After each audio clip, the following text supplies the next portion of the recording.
Alright, so I made this video already, but I don't want my story to die.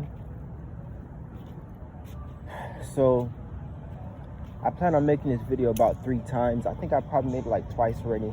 I'm gonna go ahead and check, and I'll let you guys know in videos to come. This may be the 3rd time, if not the 2nd time. How I found out that I was a target individual. Alright, so going back, I would say about 8 through 9 years ago. Has been 10 years. I also have a video titled "Visiting My Old Neighborhood, My Grandmother's House. She's also TI" is the exact title of that video, where I was showing you the house that I moved to, which was my grandmother's house, when I moved from my dad's house, where it all actually started. I got tired of the targeting, so I moved from his house to my grandmother's house. You understand? It's a very long story, but I do not want my story to die, because I have been going through this for like 8 to 9 years, and whoever is involved held accountable, you know what I mean? Because I can't tell you the amount of things that I now went through because of this program. You know, I try to make the best of it.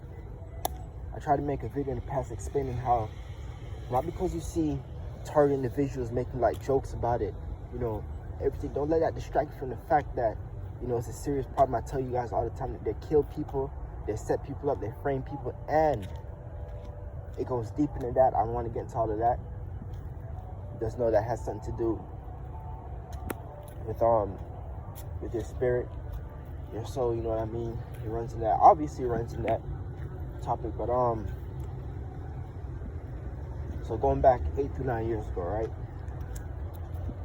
I was living at my father's house. He lived in an apartment complex that was mostly for old people, right? The building that he lived in had 5 floors. We lived on the 3rd floor. You know? So how I found, going back to exactly to where I found out I was a target individual, where it all started. Right? I remember, I told you guys, I was living at my dad's house. I just told you guys. And I noticed that when I would like leave, back then, I was doing a lot of fishing. I can't do that now, because all they'll just do is sabotage my fishing trips. So I pretty much can't do anything. I'm not a house person either. I'm always out the house. Don't think that I just stay home and just, you know what I mean, not go outside. I can never do something like that. I mean, I did do it for some time, but I stopped. You know, I still get out the house, but I don't go fishing anymore, because all they'll just do is just sabotage my fishing trips, mess it up. You know, I can't enjoy myself, you know, but yeah, going back 8 to 9 years ago, it's like I would leave the house, mostly when I would like go fishing and stuff like that, or just anywhere in general. I mean, it's a 24/7 program. So 24/7 running program. So yeah, I would like leave the house, and I noticed that I would see police follow me around. So it's not about just police following you around, it's how they're doing it, you know? Now, when you notice that there's police following you around, the first thing that comes to your mind is, you know, like, do I have a warrant for my arrest? Like, am I being under investigated for something? You know, am I a criminal, a fugitive, a prison escape? What is it? You know what I mean? That's the first thing that you're thinking, obviously, when you see cops following you around. And it's not only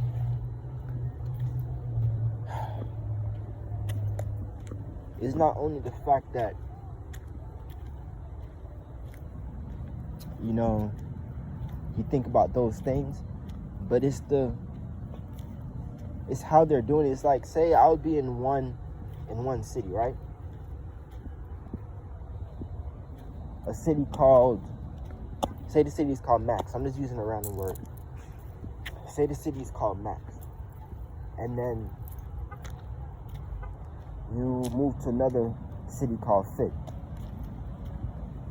Obviously, different cities have different police. I'll still see when I go to the city called Fit, I'll still see like Max police officers local law enforcement from that city followed me. So it's like, I said to myself, this cannot be me. Because at first I thought that I was, like paranoid, going crazy or something. I honestly thought that I was not seeing right. I kid you not. I would see cops following me from a totally different city. And I'm like, I just saw that cop from whatever city. In that city, now I left that city. He followed me where I was. So, pretty much, it's kind of uncomfortable. That alone, just people following me alone makes you uncomfortable, uneasy, paranoid, because you feel as though you don't have no privacy. That song that goes, it always feels like somebody's watching me. That song. Obviously, I'm pretty sure you guys probably suspected this.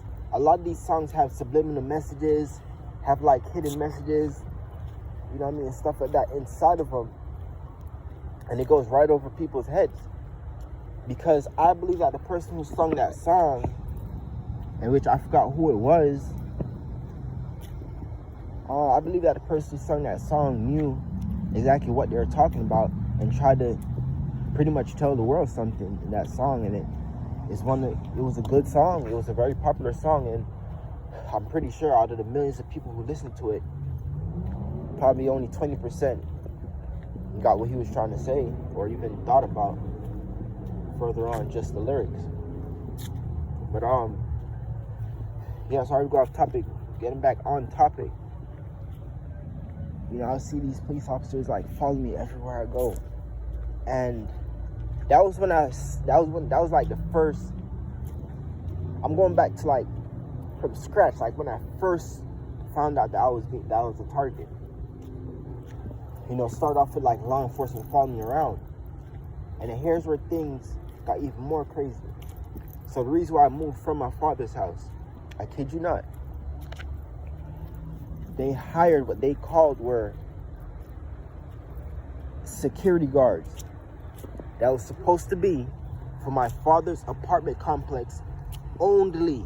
I may have to break this video into parts because, as you guys know, if you keep up with my videos, you know that I have breathing difficulties and making these videos kind of hard for me because of my anxiety, and not only my anxiety, me being hit with direct exit weapons from this said program that I'm talking about. So, yeah.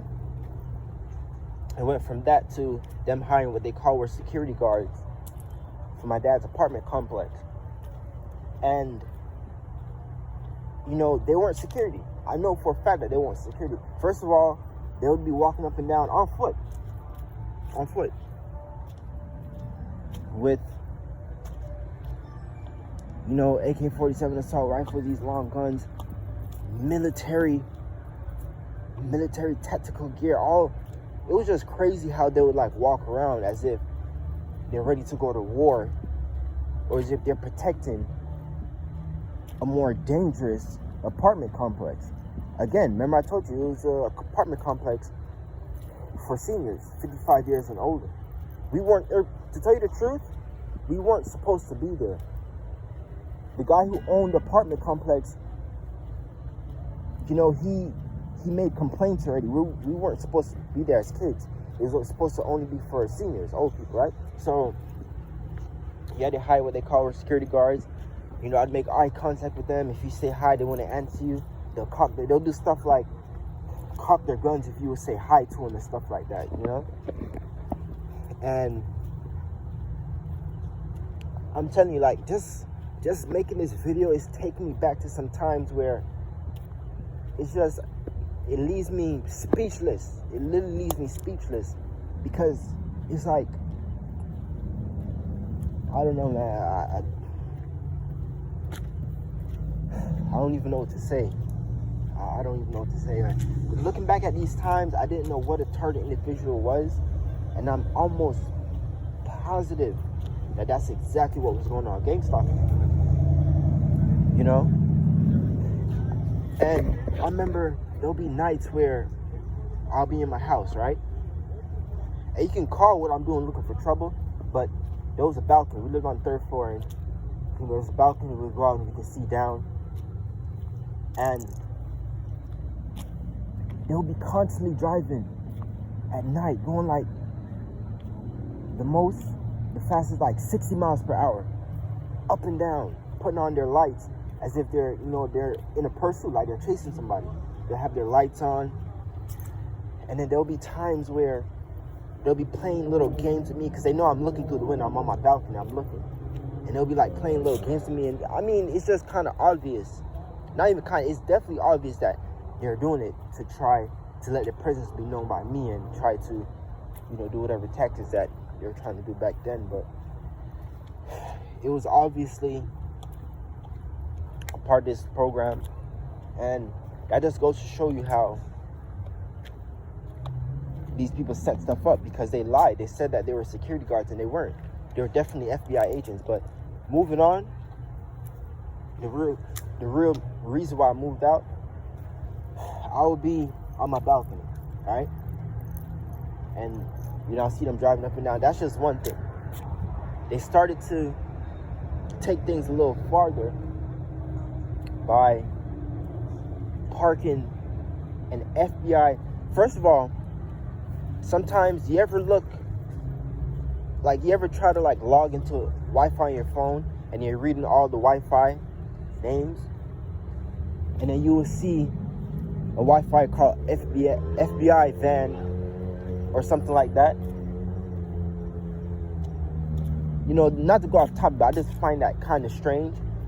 Well, they would park this car, right? This was the main security gang stalker.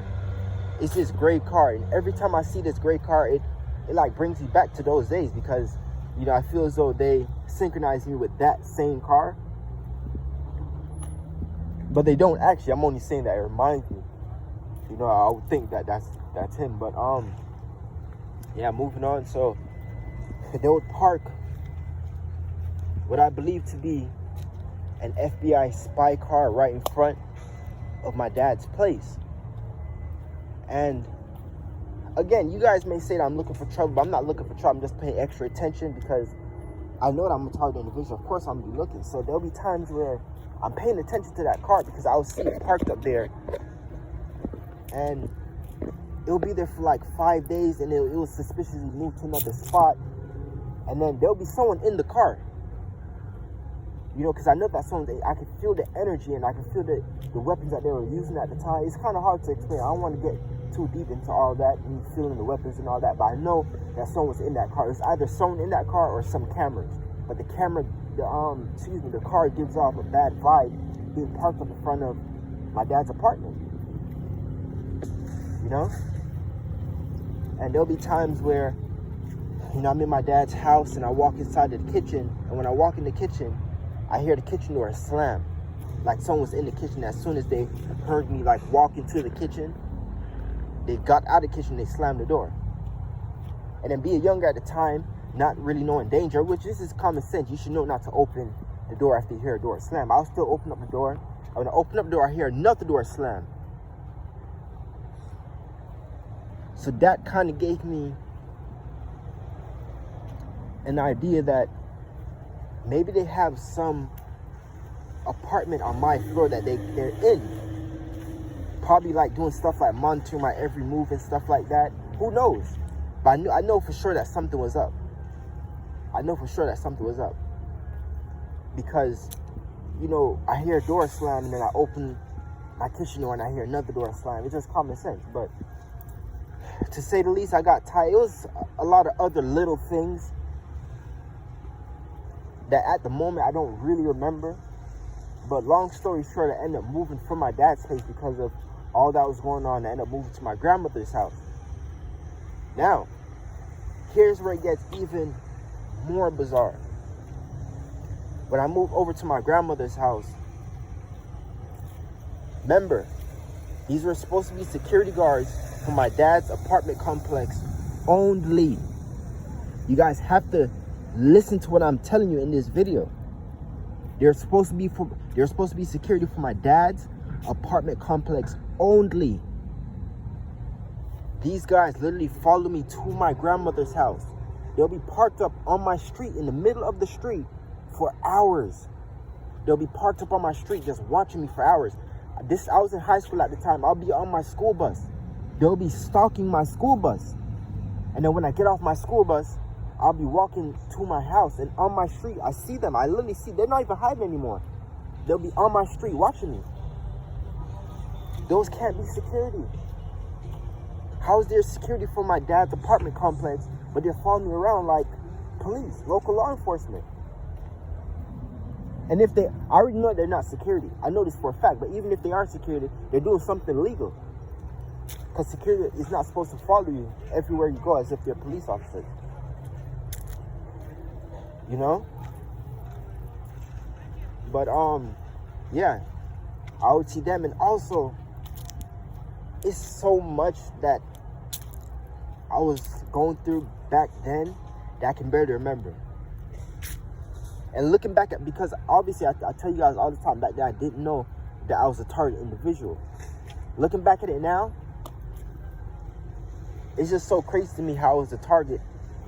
And this also goes to further prove that a lot of people are target individuals and they don't even know it. You know? But guys, my anxiety is about killing me. Right now I cannot go further. You know how it feels? And this is probably the case too. You know how it feels? It feels like I'm killing myself just to make these videos and just to put this information out on YouTube. It feels like I'm killing myself making these videos. You know? But, you know, I won't stop because I feel as though when my time finally comes and these people actually succeed at what they're doing, I won't have a voice. I won't have the power to I won't have the opportunity, sorry, not power. I won't have the opportunity to put my videos out on YouTube to expose what's going on, you know what I mean? So it's like, I'm trying to get all this information out there ASAP before my time comes, you know what I mean? Right now I'm living on what I call limited time. I don't get to live a normal life. It may sound like I'm looking for sympathy. I'm not looking for anyone's sympathy at all. Because the reason why sympathy is not going to fix what I'm going through. Pretty much what I'm trying to do is just tell you guys my story. Explain to you guys what exactly is going on in my life. You know, I'm not looking for sympathy whatsoever. Sympathy cannot help me.